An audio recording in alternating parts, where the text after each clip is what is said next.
Hi, everybody. So first, I just want to welcome you to my very first virtual parent workshop. I hope that this is something that's going to be helpful and informative to everyone who is trying to figure everything out and get everything to work at home. And I wanted to take information from my own experiences, kind of feeling all of this out and figuring everything out, as I'm sure all of you are.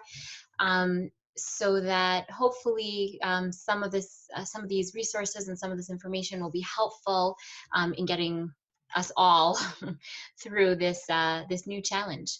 So I'm titling this workshop "Practical Tips for Parents for Distance Learning," and we'll start with the first slide. So I think the first thing that's really important for everyone to realize and to remember is that children experience things differently than adults do, right? So when we think about the circumstances we're in, as stressful and different as they are for us, our children may be experiencing this in kind of a different way. So the first thing that's really important is to kind of acknowledge that there has been a tremendous disruption to the daily routines of our children. Children really thrive on routines, and making sure that you have a routine that really that children have a routine that they're comfortable with and that they're used to, feels familiar, is really important for them. So all of that's been really disrupted.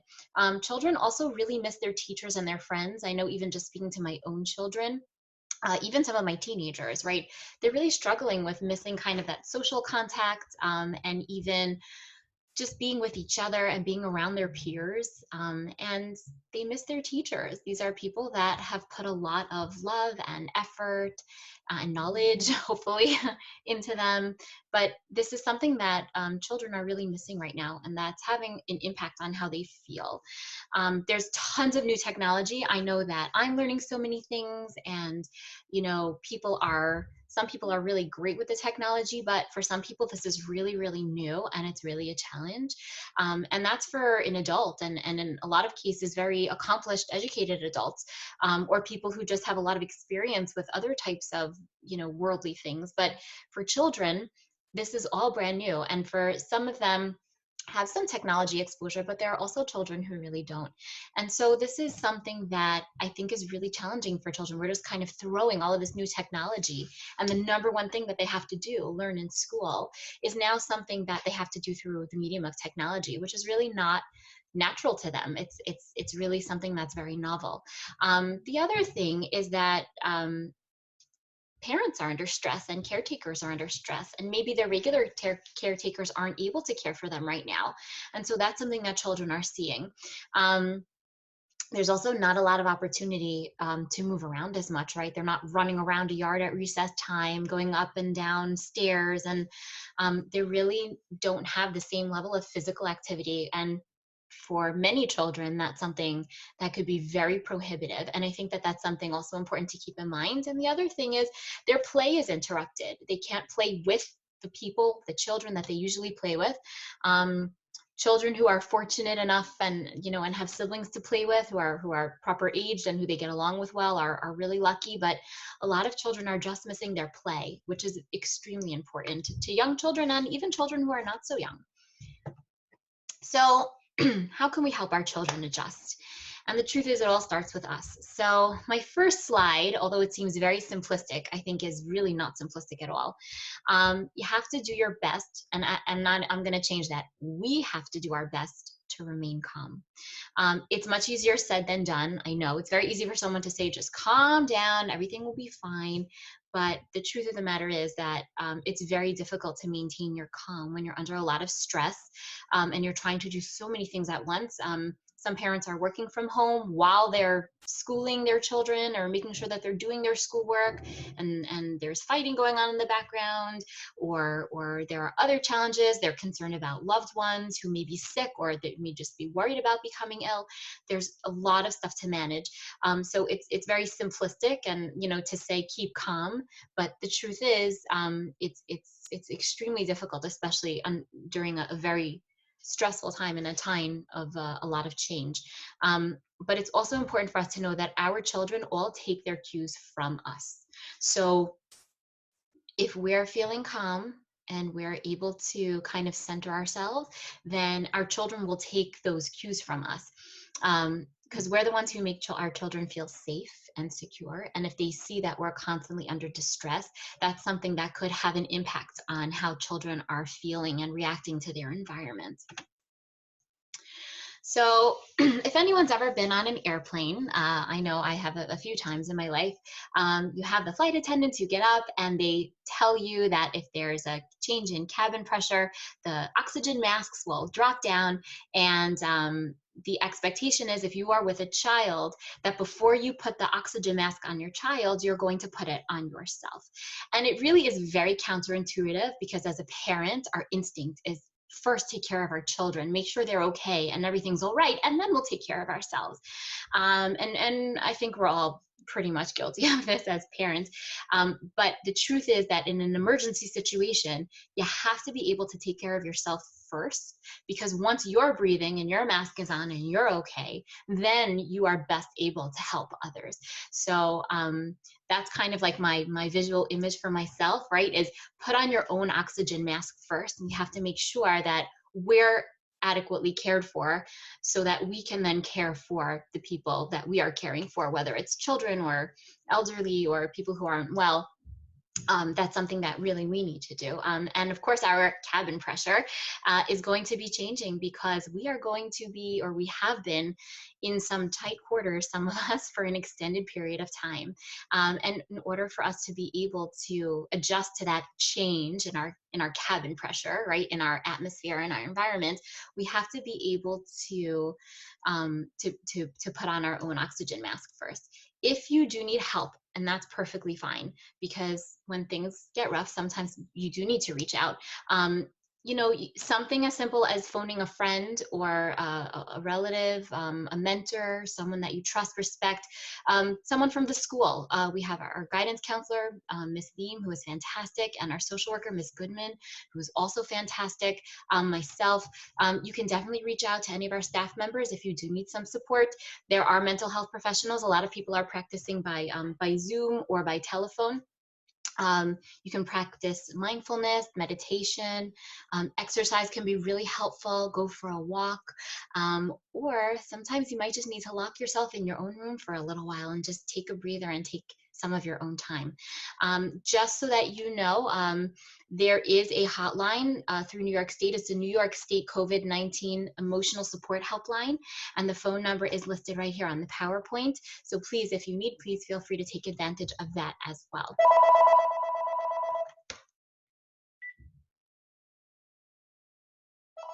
Okay, sorry about that. Okay, so now we have model for them. So we want to make sure that we demonstrate that we're role models for our children. And so there are lots of behaviors and different things and opportunities that we have now that we can use to demonstrate how to behave in a stressful situation. And the first and foremost is to do your best to try to focus on the positive things that are here. You can demonstrate excitement about some of the opportunities that the situation is presenting. And it's definitely challenging, and this is not to take away from the real challenge that truly exists, whether it's emotional or financial. There are a lot of challenges, health, there are a lot of challenges now, but there are also some amazing things going on. There's tremendous kindness between people, but there are also a lot of opportunities to kind of work on ourselves as people, to really strengthen our muscles, our emotional muscles, our spiritual muscles, and to strengthen those parts of us that we don't always have time to focus on. One of the things I like to do when I'm having a challenge and I know that I'm being watched, and oftentimes being watched either by my students or by my children, sometimes I'll say to myself, I'm trying to figure out how to use this new program, and it's really very challenging.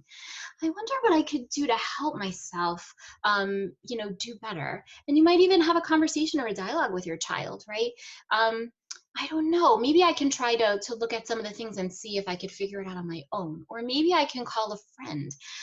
So just kind of talking through how you would handle a situation is something that could be really helpful. You want to model productive struggle. Productive struggle is something we talk a lot about in school, and it kind of goes along with this idea of building our muscles, right? So the best learning happens when you figure it out, when you think and you toil and you try a few different ways, and when you come to your own solution and you've figured out how to solve the problem. That's when some of the best learning takes place. And so when you model that you are engaging in a productive struggle, right? You are modeling that you are working through a problem, you are solving a problem, you are capable and confident, and if you need help, so you ask for help, and that's a perfectly wonderful, natural, normal part of the learning process. And then just a few other things, then they may seem small, but they're really important. Smile. Remember to tell the people around you that you love them. I love yous can go a long way. So could hugs or any other type of, high fives, fist bumps, anything that works for you and your family. Don't stress about schoolwork. The schoolwork is there because we want to make sure that we're providing as much information and instruction as we possibly can. But we also understand that people are working. Some people are working from home, and some people are still figuring out the technology, and there are a lot of challenges that people are facing. So don't stress about the work. Just do the best you can with it, but don't let it overstress you or overstress your children. This is a great opportunity to talk about things that are really, really important. I know I've been having, just personally, I've been having some amazing conversations with honestly more so my older children, but some of my younger children too, just about things that are really important that just in the hustle and bustle of life, we don't always have opportunities, but there are some really fantastic opportunities when we have all this togetherness time, but make use of them. And the other thing is make time to play, because children really need to play. It's a really important part of being a child, and that we have to make sure we're not taking that away from them. Some children are even playing out, and I saw like some videos on, YouTube and Facebook. People are posting these cute videos of kids, who are talking about how they can't go outside or they can't go to the park because there's coronavirus. But that's how children are processing what's happening around them, and that play is really important for them. But even playing board games with your children, teach them how to play chess or checkers or anything that is fun. But please make time to play and enjoy each other's company, or for the children to play. Okay, let's talk a little bit about siblings. So I know what everyone's thinking. Their children are just angelic at home. Nobody's fighting over the computer or the telephone or the toys or anything. And while that would be so very wonderful, we know that that is not true. And I can share, in all honesty, as wonderful, as wonderfully behaved as all the Berkowitz children are, there are definitely times where they engage in some less wonderful exchanges with one another. But in all seriousness, I just wanted to share, just in my experience and having done a lot of parent workshops and kind of engaging with some children therapeutically, I just wanted to share some information about sibling rivalry, because I know as parents, it's something that we can all relate to, and something that we can use some solutions for. So, and obviously I absolutely do not have the magic cure for sibling rivalry. If I did, I would be very, very wealthy. But just a few tips and a few ideas.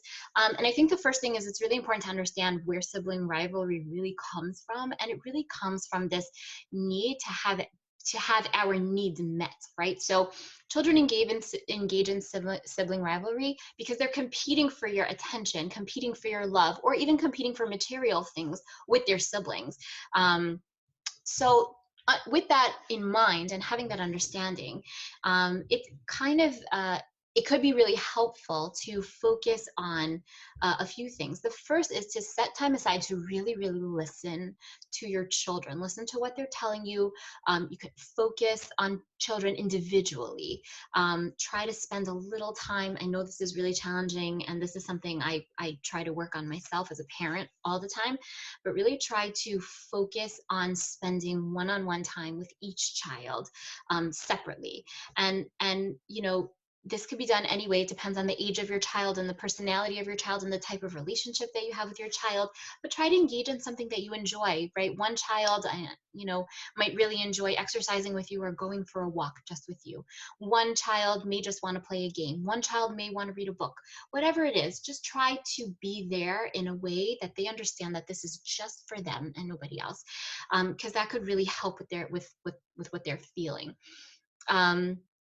So that undivided attention is key. The second is, and again, I talk a lot about this in my workshops, but teaching children the difference between equality and equity, right? So if everything is equal, that means everyone gets exactly the same thing. But if something is equitable, that means that everybody gets what they need, right? And so one of the things I always try to explain to my own children is, even though you don't all get the same thing, one child may be getting a lot more attention or a lot more help with his or her homework, or a lot of extra hugs. But a lot of times it's because that child is experiencing something that he or she may need a lot of extra support with, right? So teaching children that in our home, and this is a phrase I use all the time, in our home, everyone gets what they need. Everyone does not get the same thing, right? So helping children to understand that not everything is going to look fair and not everything is going to look equal, but you will always be there for them to give them what they need is a really important message to help with this as well. And the next thing, and again, I've mentioned this in my workshops a lot too, and one of my mentors says this very frequently. He says, you have to remember your 3 F's. Be fair, firm, and friendly, right? So you always want to make sure that when you're working with a child, you are interacting with them in a way that is fair, knowing them, who they are, understanding their needs, understanding their feelings, interacting with them in a way that's fair based on who they are and their situation. Firm, right? Because we still have to establish ourselves as a person who is setting boundaries, and that's really important for children to feel safe. And to know that they're okay because you're the adult and you're in charge. And that's a really important thing for children to feel, but also friendly. You want to make sure that you have a positive relationship with them that's enjoyable, where you're having nice, pleasant interactions with them. Okay, so find the opportunities. And this is something that I've been reflecting a lot on personally, right? But we're so busy all of the time. And a lot of times we're just running from here to there, and we're going to work and we're going to school, and there's laundry and dishes, and there's just so much to do, right? But we want to make sure that in this time that some of us, I know not all of us, because some of our parents are working on overtime, right? They're healthcare workers and they're out there on the front line. And first of all, I just want to express my gratitude to all of those people who are putting themselves out there for all of us. It is so appreciated, and any opportunity that I have to say thank you, I want to be able to do that. So thank you to all of you. But for those of us who do have a different type of schedule or some more flexibility, please make sure that you spend more time with your children. And again, I speak to myself as much as I speak to everyone else, right? We want to make sure that we're spending time, right? No one ever, at the end of life, no one ever says, oh, I deeply regret that I spent all that extra time with my family or my children, right? So please, if you are fortunate in a way where you have the opportunity, use the time to spend the time with your children. They will appreciate it so much, and so will you. Teach them about your values and your family and what's important to you. This is a great time to have conversations. Maybe you want to talk to them about your religious beliefs or your family history, or just things that you feel really passionate about. And these are great times to engage them in those types of conversations. Teach them a skill. Maybe you know how to knit. Maybe you know how to needlepoint. Maybe you're a great chess player. Maybe you're an amazing chef. Whatever it is that you have to offer. Maybe you're a singer or a dancer or great at yoga. Whatever it is that you're passionate about, share that passion with your children when you have all this time and all this togetherness with them.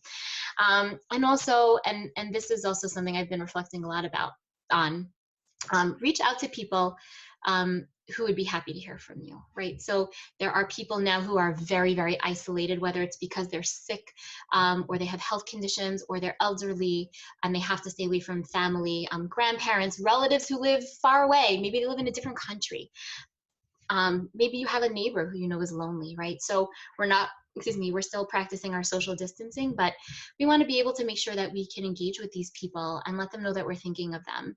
And you may build some fantastic relationships over the telephone or over Zoom or anything else that you discover, which is amazing. But this is a tremendous opportunity to do kindness for other people, and also to help us and our children develop a sense of community responsibility and empathy for other people, which is something that I know at PS196 we focus a lot on. We have so many initiatives with brain power and our equity and our equity team. We have so many wonderful things going on where we're really trying to engage everyone, and that shouldn't stop just because we need to be in our homes for a while. Okay, get technical. So I've actually been very fortunate, and one of the things that I've really enjoyed over the past few years is that I was part of this educational technology cohort where I would meet with a group of educators and we were trained on different types of educational technologies that are out there. And the reason I'm so passionate about it is actually not because I'm so phenomenal with technology, but I really know that it's really the way of the future, and it's even honestly the way of the present, as we can all see now. But getting children to use technology in a way that's constructive and positive is just phenomenal. And this is a great opportunity for students to learn these things and for us to learn these things and become more proficient. Definitely encourage your child to explore the technology that they're using for learning, but I say this with caution. Make sure that you supervise this exploration. And if you could see, I highlighted over there on the PowerPoint. I know that people really have not been, you know, talking so much about internet safety right now because we're so it's so important just to get everyone online and learning, but none of that has gone away. So please make sure that your children are safe when they're online and on the computer. Know who they're talking to, set limits. If you can, be present or make sure there's another adult present. We have to make sure that they're safe while they're using technology and that they're using it responsibly. We don't want any cyberbullying. We want to make sure that children are being kind to one another. So please just have this in mind with all this technology out there. It's wonderful, and it's also important to be super careful. Don't be afraid to learn new things, to take chances and experiment with new technologies. We're definitely all in this together. Everyone is learning new things. So, don't be left out. You may learn some phenomenal things. Let your child be your teacher. I know my older son, who is fantastic with technology actually, has been my tech support, and I know some of the teachers have shared with me in our communications and conversations that their college age or high school age or even younger children are helping them with the technology that they're using. So please make sure that you take advantage of this. Okay, oops. And then we also just a suggestion, but maybe you want to set aside a time just to be able to explore some of these things. There are amazing YouTube videos out there. I've been using a lot of YouTube videos to help me learn about new technologies. Teachers are posting their own teacher-made videos, which is great because it also has like a familiar face for your child. Call a friend who's really tech savvy, but there are so many different ways to learn new things, and when children see you doing it, they'll also be inspired to do the same thing. Okay, so special considerations for special children. So there are children who have physical and emotional and learning issues that we're all aware of, and these children are going to struggle more or may struggle more than the average child when it comes to what's going on around them. So it's really important to make sure that we are aware of this and that we intervene appropriately with these children. So the first thing that's really important is to be understanding and supportive. We have to make sure that we're very understanding and very, very, very supportive of these children.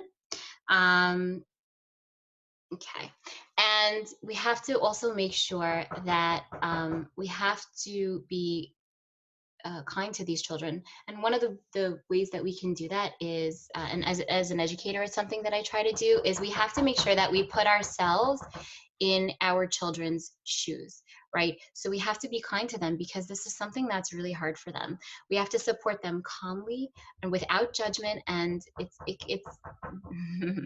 I'm sorry, one of my children is knocking on the door. Just hold on one moment. Okay. Sorry about that. Okay, so we need to make sure that we need to make sure that we're understanding and supportive. Some things can be really, really difficult for children, but we have to try to remember to put ourselves in their shoes, because what they're experiencing is very difficult, and some of the work that we're giving them is really challenging for them. And I know that as a special educator, one of the things that I always, when I train new teachers or as I work with different staff members and parents, one thing that I always share is that for me, I always try to get as much information about the child's disability as I possibly can, because that gives me the ability to fully understand what their experience is, whether it's dyslexia and they don't see the words the same way I see the words, whether it's ADHD and they're trying so hard to focus and they just can't, whether it's autism and they become overstimulated by their environment, right? So there's so much that could be going on. So I always try to, and I always recommend that people, professionals who are working with these children, really try to put themselves in their child's shoes and in their child's place and try to make it so that they are able to, so that I'm able to fully understand them, because that will help me be more sympathetic and more helpful to them. So yeah, so supporting these students calmly and not being judgmental is really important. So we want to do those temperature checks. And like I said before with sibling rivalry, it's really the same thing when you're working with children too. You want to make sure that you're fair, firm, and friendly. And there are additional, I have some additional parent workshops that I have done over time.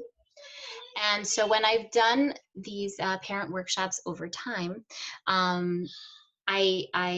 my goal is to try to make sure that I share these workshops with all of you. So this is the first, but I hope to be adding, and I hope that those will be helpful for those of you who have students with either learning needs or other types of disabilities, or just some students that are typically developing children that have some challenges. Okay, a schedule. So it's really, really important for children to have a schedule so that there's some order and normalcy to their lives, okay? So making sure that things like waking up and going to bed, right? We don't want our children sleeping until 1 o'clock in the afternoon and going to sleep at 2 o'clock in the morning. That's not healthy for them, and hopefully this won't go on for too long, but getting them back into a regular schedule will be less of a challenge. But just for their health, we want to make sure that children are going to sleep at a reasonable time, waking up at a reasonable time. It will also ensure that they don't get too moody because they're overtired, right? So things like that. Meals, I know that meals are can be a challenge, right? We want to make sure we don't overeat or undereat because we're also off schedule. Putting in some time for exercise, whether it's going for a walk or riding a bicycle. Obviously, again, we're practicing social distancing, but whatever can be done safely. Maybe there's a backyard or another safe space where children can play, but making sure that there's time for exercise and scheduled computer time. So children should not be on the computer for 6 hours a day or 12 hours a day, right? So schedule that time, work time, play time, but having a schedule is really important to maintain their sense of security and normalcy. And it's also really important to make sure it's just important for their emotional well-being. This can come in really, really helpful. I know of some of my teenagers at home, right? So we've had some conversations about making sure that we wake up and go to sleep at regular times, and how it's really, really important for them as well. But it's also really important for us as parents, and that goes back to our oxygen mask. We want to make sure that we're taking good care of ourselves, and we have to do our best to try to make sure that we're getting adequate sleep. Okay, so your health. So we have to teach our children how to take care of themselves so that they can stay healthy and strong. So teachers, sorry, we have to make sure that we are teaching our children good health habits, right? So we have to teach our children about having good nutrition. We want them to eat the rainbow, right? Which we have our Eat the Rainbow program that Ms. Lieberman does at our school, which is exciting, but continue that at home. We want to make sure they're eating fruits and vegetables, lean meats, low fat, dairy, whole grains. Talk about the food pyramid. I included it in my PowerPoint if you'd like to share it with your children. Take a walk together, do some yoga, brain power exercises, do a workout video together if you can't get out. Whatever it is that you enjoy doing that's healthy, that gets you moving is important. And then the other thing that I think is really important not to forget about is emotional health. So we want to make sure that we're talking about our feelings. We want to make sure that we're checking in with everyone and ourselves to make sure that everyone's doing okay emotionally. And then just to kind of wrap it up, you know, people are social beings. We need each other. We need to be in touch with each other. Children need to see their teachers and speak to their teachers and be in touch with their teachers and their classmates and the people that have been staples, have been constants in their lives, and that's really important for them. And I don't know how all of you feel, but I know for my own self, and I was speaking with a colleague earlier today who shared that, like, it's really challenging for us right now because we're really away from people, and how that's kind of changed how we think and feel. And so engage as much as possible. We definitely understand, like I said before, that there are parents who are working and that, you know, they have limited ability to assist their children. We definitely understand, just do the very best you can. But first and foremost, we have to remember to take care of ourselves and our families. Use Zoom if you can, because it's a good way for some face-to-face contact, and that's really important. Email teachers or other school personnel if you need any type of assistance, if you need resources. We're fortunate, there are resources available in New York City, and we will be happy to share information with you.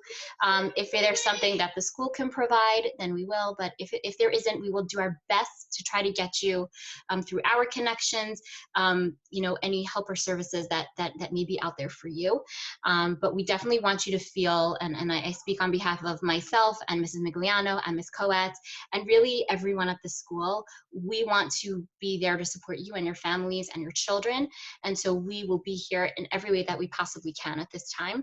And personally, if you have any questions about this workshop or any other workshops or anything, please feel free to send me an email. I put my email address in the PowerPoint as well. And if you have any questions, if you need to speak with me about something, whether it's special ed related or something else, you can definitely just send me an email with your phone number and let me know anytime during the school day when I would be able to give you a call. Okay, so that's it for now. I wish everybody good health, and I hope you enjoy this time with your children to the best of all of our abilities. I hope everyone stays safe, and I look forward to seeing you soon. And I hope we're back in school soon all together. All right, take care.